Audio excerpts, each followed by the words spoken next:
برطانوی جریدے دی اکانومسٹ نے field marshal Asim Munir کی ڈونلڈ ٹرمپ سے ملاقات کو خطے میں نئی امریکی پالیسی کا نقطۂ آغاز قرار دیا۔ جریدے کے مطابق پاکستان سے تعلقات پر امریکی پالیسی میں بڑی تبدیلی کے اشارے ملنے لگے۔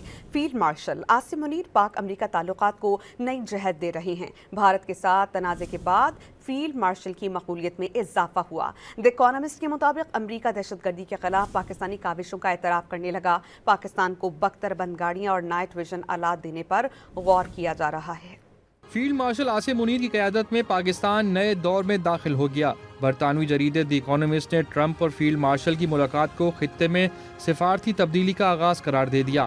دی اکانومسٹ کے مطابق بھارت کے ساتھ تنازع کے بعد فیلڈ مارشل کی مقبولیت میں اضافہ ہوا۔ عالمی دباؤ کے باوجود فیلڈ مارشل نے بھارت کے خلاف جوابی کارروائی کی۔ امریکی پالیسی ساز بھارت کی تخریبی سرگرمیوں کا جائزہ لے رہے ہیں۔